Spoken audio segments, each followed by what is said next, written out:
Tonight, shock and anger in Minneapolis after an ICE officer shoots and kills the driver of a car.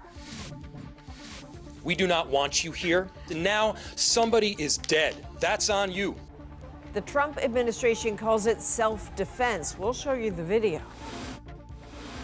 Global tensions get a new jolt. The U.S. seizes 2 oil tankers, one connected to Russia. This was a Venezuelan shadow fleet vessel that has transported sanctioned oil. And Mark Carney's trip to China confirmed. This is not about having a trusting relationship. I think it's about having strong guardrails. What the Prime Minister could be looking for. From CBC News, this is The National with Chief Correspondent Adrienne Arsenault. Tonight in Minneapolis, hundreds gathered in the cold at a vigil for a woman shot and killed by an ICE immigration officer. There is anger there, along with calls for calm. Thanks for joining us. Tonight, the deadly encounter has put people on edge in a city at the center of a large immigration operation. Local and federal authorities are at odds with wildly different versions of what happened. Here's what we do know. During an immigration operation in this Minneapolis neighborhood, a 37-year-old victim was shot and killed in a vehicle. Homeland Security says the shooter is an ICE agent. It's believed the victim was not a target in the operation. So in a moment, we'll show you the video of the deadly shooting so you can see how it unfolded. While it's not graphic, it may be upsetting. Katie Nicholson shows us the fatal interaction. An eruption of anger, snowballs, and tear gas after a fatal shooting. This video, verified by CBC News, shows one angle of the incident. An SUV apparently blocking traffic. ICE agents get out of their vehicle. One officer grabs the driver's side handle. The SUV reverses briefly, then pulls forward to turn. Then another agent fires 3 shots, killing a 37-year-old local woman, Renee Nicole Good. The Department of Homeland Security insists the woman was trying to run over the agents and the officer shot in self-defense. People need to stop using their vehicles as weapons. This domestic act of terrorism to use your vehicle to try to kill law enforcement officers is going to stop. The U.S. president posted a different video of the car filmed after the woman had been shot, writing that she violently and viciously ran over the ICE officer. Having seen the video of myself, I want to tell everybody directly, that is bullshit. Many in Minneapolis have been furious with the presence of ICE in their city. Our cameras captured a violent clash just weeks ago. Since then, 2,000 more ICE agents have been ordered there. To ICE, get the fuck out of Minneapolis. We do not want you here. Now somebody is dead. That's on you. Say her name! A vigil of fury and grief quick to form. She got shot for trying to leave the scene and for doing something that was 100% legal. Amidst fears of more violence, Minnesota's governor ordered the National Guard to get ready, even as he called for peace. I feel your anger. I'm angry. They want a show. We can't give it to them. We cannot. Adrienne, so many unanswered questions, this shooting just so fresh still, but it now falls to the FBI and the Minnesota Bureau of Criminal Apprehension to investigate this shooting. That state agency is going to look into whether or not any Minnesota laws were broken. To your point, Katie, about so many questions, what will investigators likely zero in on? Yeah, so you can expect them to examine the use of force here, the decisions that were made in the moment, the communication between officers and the woman, and even potentially the training that ICE officers get. Kristi Noem was asked tonight whether any kind of body camera footage might be released. She said she was going to leave that up to the FBI. Interesting. All right, Katie, thank you. That's Katie Nicholson in Washington tonight. In the wake of the dramatic capture of Venezuelan leader Nicolas Maduro, U.S. forces continue to seize ships. And Katie Simpson shows us Washington has unveiled some of its plans for the country. In short, it's about the oil. In this grainy Homeland Security video, you see the moment U.S. forces seized a tanker in the Caribbean. Authorities scour the vessel, which American officials say is linked to sanctioned Venezuelan oil, one of 2 captured in less than a day.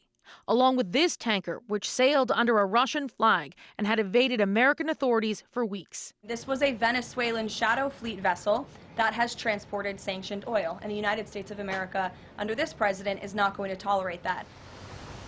Russian officials called the seizure illegal, and the move could inflame tensions with Moscow. Let's hold in place, please.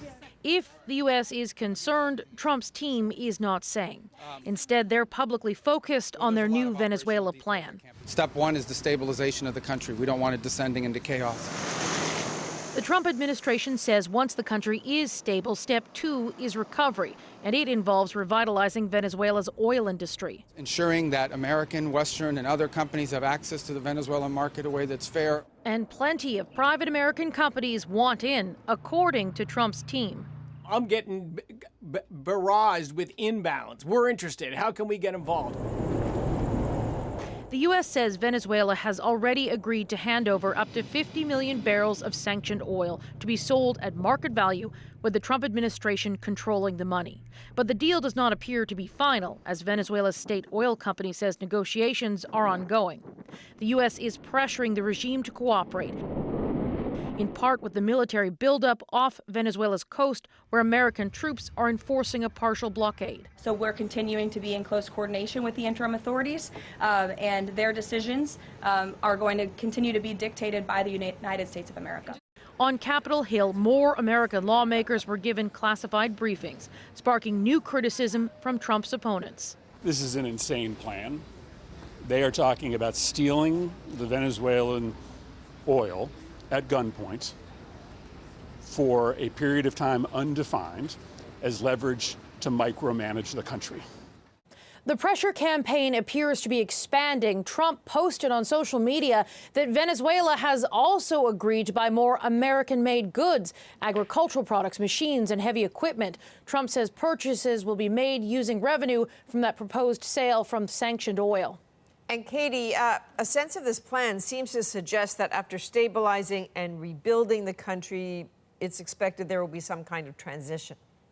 Yeah, that's supposed to be the third and final step of the U.S. plan. So far, there's no outline of how long that could take or when elections would be held. The vast majority of the emphasis we've heard from Trump's team has been on oil. All right, that's Katie Simpson in Washington. Thank you. Now, Trump says he plans to meet with Colombia's president at the White House. Trump abruptly changed his tone after suggesting similar military action seen in Venezuela could happen in Colombia. Paul Hunter is in Colombia tonight on the Venezuelan border and shows us a day of protests across the country. In Cúcuta, near Colombia's border with Venezuela, they marched through the downtown streets in solidarity with Venezuelans and for sovereignty here in Colombia. Donald Trump is a man who is insane and has a sick mind, says this man, and he should not be able to rule anything on this earth. The anger aimed indeed at U.S. President Donald Trump on this National Day of Protest in Colombia, following Trump's arrest of Venezuelan President Nicolas Maduro on the weekend and his apparent casual threat he could take similar action in Colombia over drug trafficking issues. I say to the U.S. President, Colombia, Venezuela, all the other Latin countries are sovereign countries, he says. We don't need anyone to come in and solve our problems. The rallies carried on throughout the country, including in western Colombia, where they burned the American flag. But just as the biggest crowd of all gathered in the capital, Bogota, brandishing all sorts of anti-Trump messaging, a surprise. A post from the U.S. president on his Truth Social platform. Trump and Petro had just had a phone call. It was a great honor to speak with the president of Colombia, Gustavo Petro, who called to explain the situation of drugs and other disagreements that we have had, wrote Trump. I appreciated his call and tone and look forward to meeting him in the near future. Trump suggesting they'll soon meet at the White House. At that demonstration in Bogota, Petro said the call lasted an hour or more, adding, I requested direct communications between the two governments and the two presidents be reestablished. All of it catching many in Colombia by surprise is probably an understatement, Adrienne, including, by the way, for the many, many Colombians who oppose Petro and support Donald Trump. And let's talk a little bit more about what the Colombian president has said, because it's a lot. Yeah, he also said, in his view, that a lot of the ill feelings between the two leaders, between him and Trump, are based on lies told by his political opponents. Nevertheless, Trump's use of the word tone, as in improved, seems to be a clear signal from Donald Trump, in his view, that tensions between the two countries have now eased, at least for now. All right, thank you. That is Paul Hunter reporting in Cúcuta, Colombia. Now, the Trump administration's tone around Greenland, however, continues to cause concern. This week, he said he wants Greenland very badly. And the White House said all options are on the table, from military force to opening up America's wallet. There have also been reports that the U.S. could potentially buy Greenland. Well, that's something that's currently being actively discussed by the president. But not by Denmark. Greenland has never been for sale and never will be for sale. And so the question: will you take military intervention off the table? I'm not here to talk about Denmark or military intervention. I'll be meeting with them next week. We'll have those conversations with them then. Republican lawmakers are tiptoeing around the idea of using force. Would you be comfortable with military action to take Greenland? Look, no, I don't think that's appropriate. We're going to build up our military presence, and we need to create a new relationship between the United States and Greenland to make sure our investment is secure. But Democrats seem to take the threat seriously. Denmark owns Greenland, and we can't just invade a NATO country. That is insane. Of course, Greenlanders have their own ideas about Washington's debate over their fate. Juanita Taylor now on the change some there want and the change some fear. Many Greenlanders aren't keen on Donald Trump's interest in their home. We don't want to be Americans. We are Kalaallit. We are Greenlanders. Greenland is home to over 50,000 Kalaallimut. Colonized by Denmark in the 18th century, in 1953 it formally joined the country and gained partial control over its own affairs.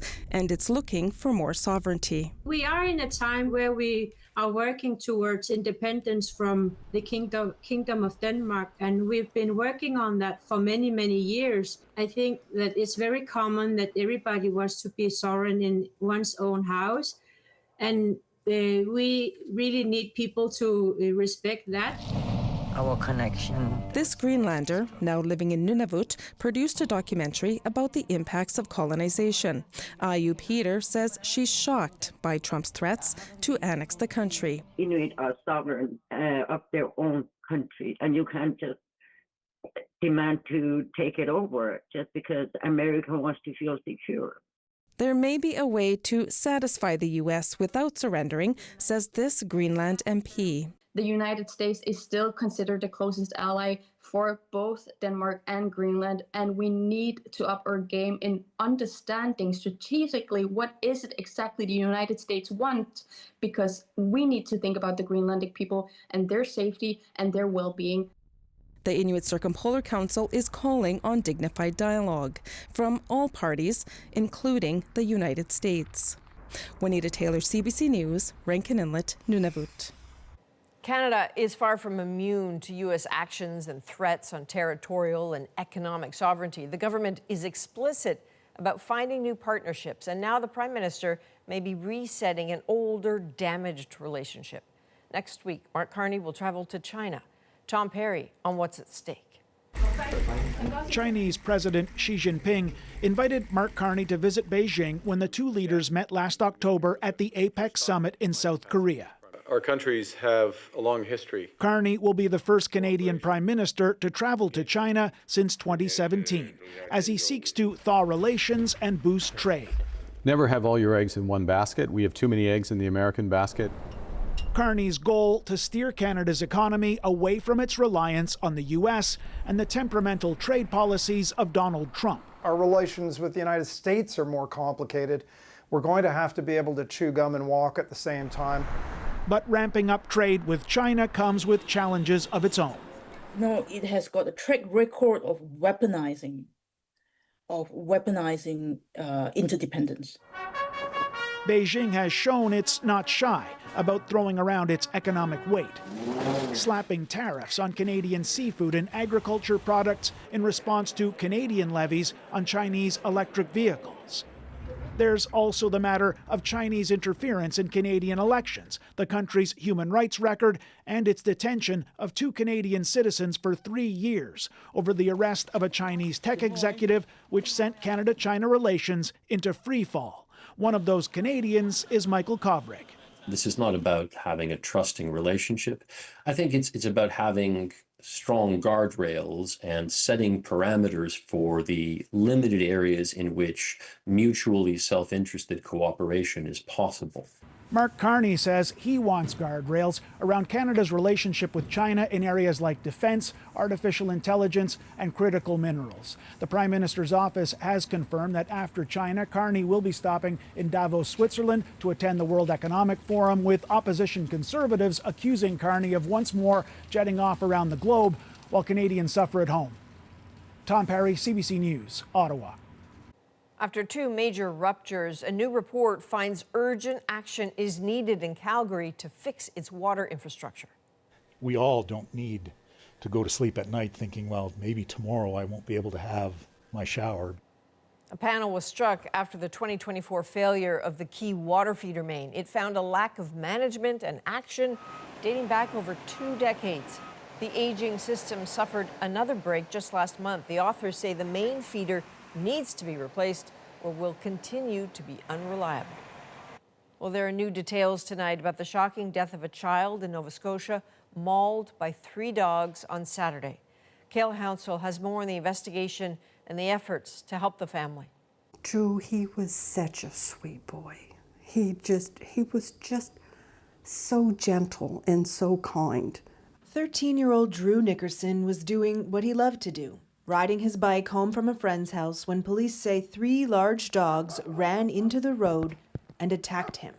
2 cane corsos and a Rottweiler. The dogs knew Drew, Drew knew the dogs. Trish Harris says she watched Drew grow up. She's organized an online fundraiser for his mother, Dawn, that raised tens of thousands of dollars in the first 24 hours. Somebody told her, every one of those donations is a hug for you, Dawn. And she really took that to heart. The attack happened here in the community of Welshtown in southwestern Nova Scotia just after 5 p.m. on Saturday. Drew was airlifted to Halifax. He died Monday.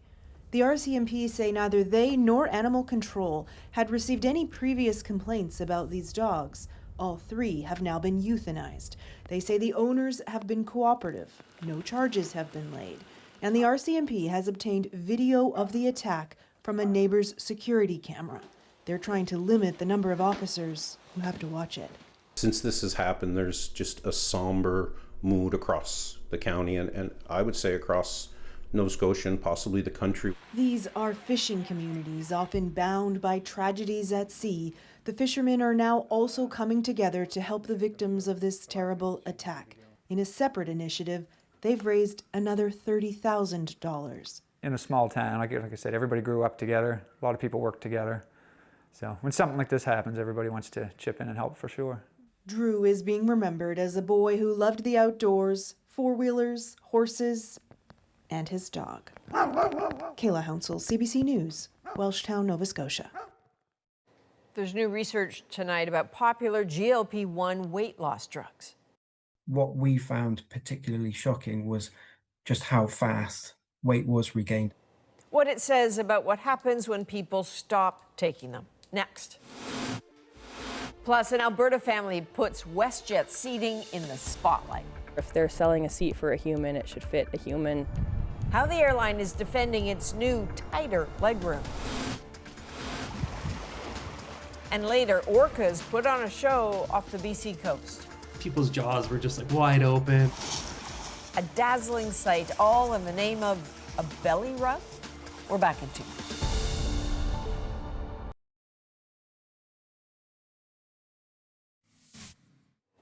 The Trump administration unveiled updated dietary guidelines today with a new food pyramid. It prioritizes higher protein consumption and reduced sugar intake. The new guidance also encourages eating healthy fats and fewer highly processed foods. Health Secretary Robert F. Kennedy Jr. summed it up as eat real food. Well, diet has always been a go-to part of weight loss, but these days millions are turning to medications like Ozempic. New research shows what happens when people eventually stop taking it. Jennifer Lagrassa shows just how fast the pounds could come back. Ozempic helped me lose 160 pounds. More people are slimming down from weight loss drugs. It makes such a difference. But research suggests about half of those taking GLP-1s will quit within 1 year. Sometimes they can't stay on medicine because they've lost coverage or access to the medication, or they have side effects. The whole period was a struggle. Heather White stopped taking Ozempic after about 7 months because of nausea and digestive issues. It just wasn't good enough for me to continue on with it. So what happens when you stop? New research in the British Medical Journal compared studies of people who stopped taking weight loss drugs with those who quit diet and exercise programs and were not on a GLP-1. These people were either overweight or obese. What we found particularly shocking was just how fast weight was regained after people stopped taking medication. On average, people who got off the meds regained just under a pound per month and were projected to return to their original weight within nearly 2 years. Certain health benefits like lower cholesterol and blood pressure levels were also reversed. People who stopped the lifestyle programs still regained weight, just at a slower rate. These weight loss medications are incredibly effective. If you're actually living with obesity and this works for you, you should stay on it long term, just like any other chronic medical condition. But the vast majority of the studies used in this research didn't track people for longer than 1 year. As for those like White, now trying a different weight loss drug, I want this to work. I do. Experts say more research is needed. Jennifer Lagrassa, CBC News, Toronto. Just days after the operation to capture Nicolas Maduro, Washington is making it clear its ambitions go beyond Venezuela. Greenland should be part of the United States. We break down why Greenland is in its sights. Plus, after 2 years of war in Gaza, many kids are facing a lifetime of struggles from devastating and complex injuries. Every minute that gets delayed affects the patients in the end. We went to Cairo, where a Canadian startup is trying to fit some of them with 3D printed prosthetics. The National breaks down the stories shaping our world. Next.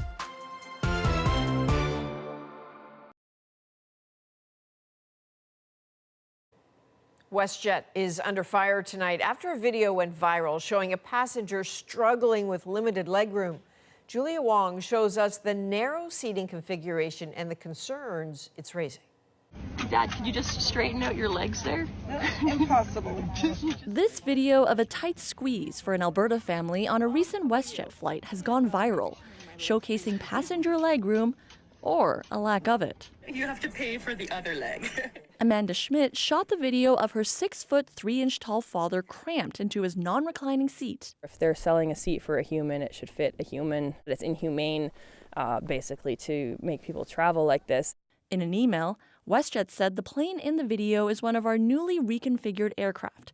Later responding on X, we understand that the reconfigured seating isn't ideal for everyone, and adding it's listening closely to feedback. Last month, WestJet paused the plan to install non-reclining seats on more planes after receiving negative feedback. Passengers have concerns. How can you sit like that for like a big long-haul flight? Like we're flying to the UK, so that would be pretty disastrous. It's terrible, really. If you want any sort of reasonable travel, you have to pay extra. One aviation expert says seats with reduced legroom are common in Europe, but less so in Canada, and thinks Ottawa should step in. There is no oversight, there is no governance, there is no regulation associated with the amount of space that customers are entitled to. Schmidt's father is also calling for change. The aviation authority should have some play in kind of standardizing the requirements or the minimum requirements. CBC News reached out to Transport Canada asking if legroom should be a passenger right. The department did not respond by our deadline. Julia Wong, CBC News, Edmonton. Now it's time to dig deeper into the stories shaping our world. The children of Gaza scarred by war and by the long wait for care. And look at her ankle, it's fixed in this position. Because treatment was delayed. Yes. But first, Donald Trump's designs on Greenland. They could throw NATO into chaos. And frankly, make countries like Canada extremely nervous. As resentment grows in the Danish territory. We are treated like an item to buy. We ask if Trump's stated goals hide a deeper ambition. Eli Glasner breaks down what the U.S. might stand to gain and what it means for the rest of the world. We need Greenland. But why? It's the largest island in the world. Average temperature in the north is -20. Situated high up in the North Atlantic, populated by just 57,000. Well, it's all how you look at it. Look down from the Arctic Circle and Greenland's importance changes. It's a critical staging ground situated between Canada, Europe, and Russia. From shipping traffic to early warning systems and flight paths, Greenland is key. And according to senior White House aide Stephen Miller, ripe for the taking. Greenland should be part of the United States. The president has been very clear about that. It's somewhat horrifying that we have two of the founding NATO members engaged in such a dispute. When Denmark to say Wendy Gilmore, a former assistant secretary at NATO, is concerned is an understatement. We have one of, in fact, the principal member of NATO issuing threats to the sovereignty of another NATO nation. The two members are the United States and Denmark. The island of Greenland is a semi-autonomous territory of Denmark. The mainly Inuit population governs itself, while Denmark takes care of foreign policy and defense. After the Second World War, the United States signed an agreement to cooperate in the defense of Greenland with Denmark. This is what puzzles Gilmore. If Trump really wants Greenland, as he says, from a national security situation, all he has to do is ask. Under the 1951 agreement, updated in 2004, the U.S. would simply have to go to the government in Greenland, the government of Denmark, and say, we want to increase our footprint, we want access to the following ports, bases. There would be almost inconceivable for the government of Denmark and Greenland to say no if the request is something which is reasonable. Well, decades ago, there were over a dozen American bases. There is currently only one, the Bidufik Space Base, a listening and watching post with about 150 U.S. service members. To have surveillance, both, as NATO now talks about, from seabed to space, was always really important. While the Danish Navy has a limited presence, Gilmore says there's little way to stop any kind of American incursion, for good reason. We have not established, nor has Denmark, nor has NATO, established its military force posture to counter a threat from a founding NATO member. The U.S. is intrinsically, we talk about being part of the DNA of NATO. And while the Prime Minister of Denmark says any American aggression would end NATO entirely, in Greenland's capital, Tilly Marchinson, a former member of parliament, is seething. I think anger is the predominant feeling. We do not take kindly to threats, and we don't like people who lie. And we think that Trump should come out openly and say that he wants the minerals, he wants the oil, he wants the rare earth minerals, he wants control of the Northeast Passage. So you think he wants what's under the land, what's under the snow? Yeah. We're already seeing a lot of American investors trying to buy up whatever mineral companies, successful or unsuccessful. Atlantic staff writer Shane Harris believes it's not what's under the land, but the land itself. This is about territory. This is about his idea of expanding the size of the United States. He is a real estate guy. While the world waits to see what Trump does next, Gilmore says Canada should be worried. And one of the things that keeps me awake at night is wondering how much of the bellicosity toward Greenland is trying to send a message to, frankly, Canada or others, that the U.S. is just going to go ahead and do what it wants without the niceties of engaging, consulting, or cooperating with other nations whose territory they might wish to use. While attending talks in Paris, Prime Minister Mark Carney said Canada will always stand up for Denmark's sovereignty and territorial integrity. Carney reiterated his plan to open a consulate in Greenland early in February. Up next, a Canadian group works in Cairo determined to help young Gazans broken by war. Oh my God, is that the socket? Yes, that is your socket. How 3D printing shows promise in what can be a race against time.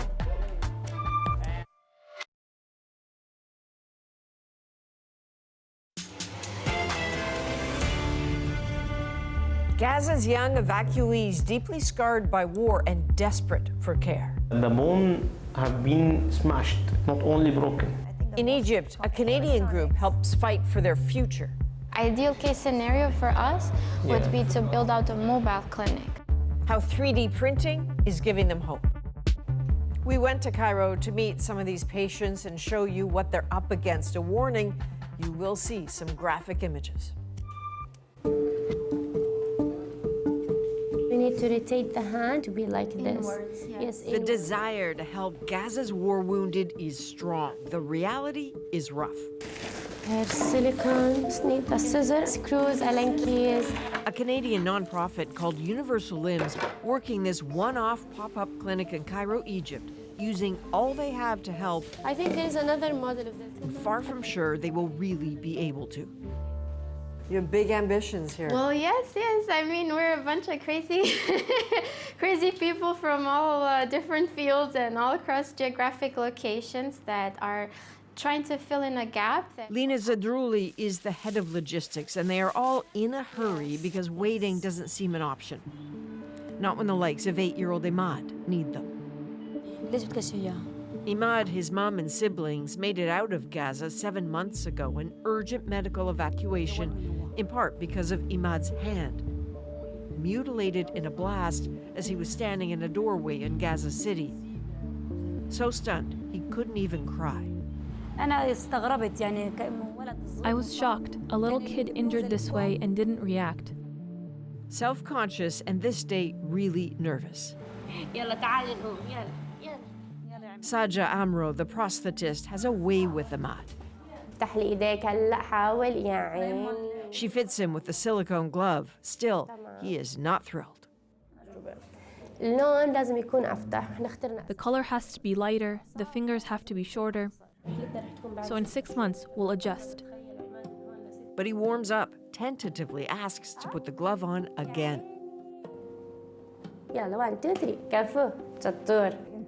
His mother knows Imad will eventually need a prosthetic that can move. That could be many months away. They hope this, a cosmetic prosthetic, might help him gain some independence and calm some trauma.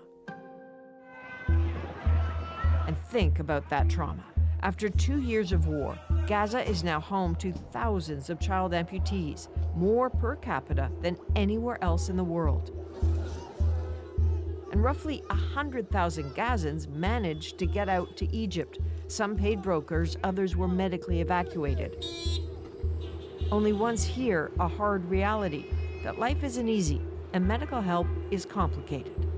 The thing about Egypt, this massive country, is that it is already host to nearly 1 million refugees from conflicts around the world. But when it comes to people fleeing the war in Gaza, the Palestinians who've managed to get here are not considered refugees. They're referred to as evacuees. And that's a difference that matters because it means that as evacuees, they're not entitled to any of the help that international agencies normally give to refugees. Which can mean some families have no residency permits, no work permits, and precarious housing.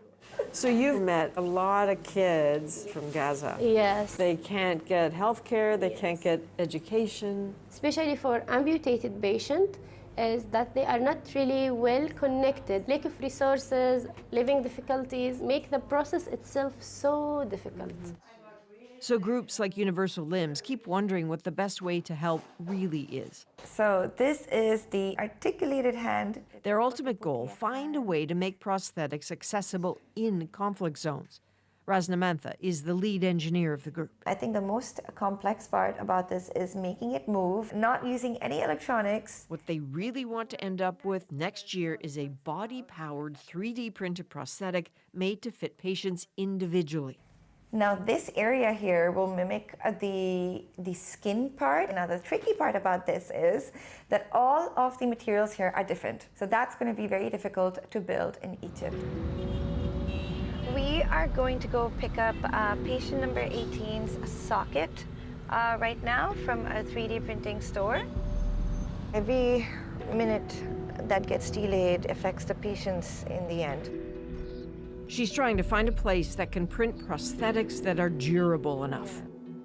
Although we like Egypt, it's hard to find material here. You cannot ship anything in. So what I did was, instead of packing my clothes, I packed in about 10 to 12 filaments of ABS. Salam. She's meeting with Waleed at this 3D print store for the first time. This way. Oh my God, is that the socket? Yes, that is your socket. Take it. Yes. This shoulder socket was printed in under 24 hours. Now flex it. Imagine if that could happen in a conflict zone. And here's your part. Especially for kids who grow so fast, they will need multiple prosthetics. Thank you. One snag, 3D printing is strictly regulated in Egypt, in part because of the fear of 3D printed weapons. It's a double-edged knife. You can make something good with it, you can make something bad with it. But I think the good really outweighs the bad. On the other side of Cairo, orthopedic surgeon Dr. Hazam Haddad is clear-eyed about what it takes to help. So we have to correct this angle. He's worked in the worst of war zones and yet says he's never seen injuries like those of Gaza's war wounded. This is a deformed limb. Horrific burns and utterly crushed bones. The bone have been smashed, not only broken. Children have bone loss, 5 centimeter up to 12 Just centimeter. Gone. There is no bone. He's with INARA, International Network for Relief, Aid and Assistance, and his specialty is complicated injuries. And look at her ankle, it's fixed in this position. Because treatment was delayed, Yes. it grew in a deformed fashion. Yes.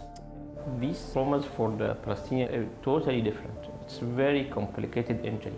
So this deformed bone... He's finding that children from Gaza sometimes go so long in the strip without proper treatment that by the time they get to Egypt, the splintered and unset bones have grown wild, deformed protrusions. This is extra bone. And when he put his leg down, he can't touch the ground because these are very prominent. To rebuild their limbs now is incredibly complex, but not the end of it. INARA now finds itself providing just about everything for its young patients and their families. There is a huge gap between what is needed and what's available, because the people coming from Gaza to Egypt, so they thought that international NGOs supporting them, but none of these things have been worked. Assalamu alaikum. These are the two young brothers he wants us to meet, Omar and Mohammed, both severely wounded in blasts in Han Yunis in June of 2024.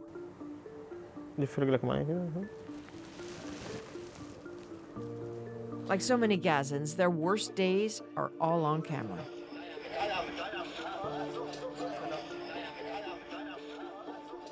Do you remember what happened to you? I was watching a movie or series and suddenly I was hit and lost consciousness. Next thing I know, I'm in the hospital. You're safe now and you're getting better. What is your dream? What is your ambition now? I want to become a doctor. Like Dr. Hazam? Yes. Okay. The boys lost both their parents and younger brothers in the explosion, and only now are getting the first of many surgeries. Walking could be a year away. They are all reliant on INARA now, including their grandmother. And she's torn between watching them and keeping an eye on her phone, not for images of Gaza, but the daily lists of the dead. That's how she first learned her daughter had been killed. I lost a son and one daughter. It's hard. I lost grandkids too. And your family who are still there, how are they? They lack water and food, basic necessities. To live in tents made from cloth after living in a villa, It's very difficult. Between surgeries for Dr. Hazam, a visitor. Lena, hi. How are you? So Nice meeting you. Nice meeting you. Lena from Universal Limbs had reached out for advice. Is there a way to collaborate, a way to navigate the rules, to offer the sort of care they want to? Given the volume and severity of amputations, all good ideas here are welcome. Ideal case scenario for us would be to build out a mobile clinic. So we don't have to have patients come super far, but we could go to them all across Egypt. Of course, to do that, you need very specific. It's not actually the technology, it's not the workers, it's the permissions. Yes, that's it. Okay, so first of all, you need to have a licensed place to work in. Yeah. What I can support you with, Lena, that I can find you a hospital to host your project. Okay. Okay, so you are under umbrella, so you don't. His parting advice, offer what you have and don't make promises you can't keep. And there's the challenge facing Lena and her team at Universal Limbs. The needs are surging. Consider their patient, Wael. Brace yourself now. This was Wael in Gaza before the Israeli airstrike that changed everything. And these are the seconds after it happened. That's your friend? And that's you. Wounded beyond the capabilities of the Gaza hospitals, the World Health Organization helped him get out. But now that he's in Egypt, he says he feels lost. His parents back in Gaza sent him money to survive, but he still needs help. Heard about Universal Limbs and is trying whatever he can. I thought I would continue my treatment here, but when I arrived, they said they didn't have the proper treatment. They told me I'd need treatment abroad. But since then, we've been stuck here in Egypt. No one has told us anything or arranged anything new. He needs more surgeries, possibly prosthetics, but nothing will happen quickly. For Wael and the big hearts at Universal Limbs, this all hurts. I'm not gonna lie, sometimes it's so difficult. Sometimes I am in a position where I let patient down. And we are in a restricted situation where there is thousands of amputees. I would love to meet everyone's expectation, but I would love more to make this project accessible to everyone. Egypt means safety. It means a chance at healing, but it's not easy, it's not quick, and it's not yet the answer Gaza's war-wounded so desperately need. And we have a few updates on some of those young patients we introduced you to. Imad and his family have moved into an apartment in Cairo. He's attending a Palestinian school. Omar's bone is corrected, and he's walking right now. And as for Mohammed, he is still on track to walk within a year. Right now, we have more ahead. Our moment is next. This is a pod of orcas doing something a little unusual. They are rubbing their bellies on the pebbles close to the shore in BC's Sunshine Coast. So why, you might ask? Well, they're exfoliating. Their unique spa day happened in front of some lucky onlookers, and tonight, that's our moment.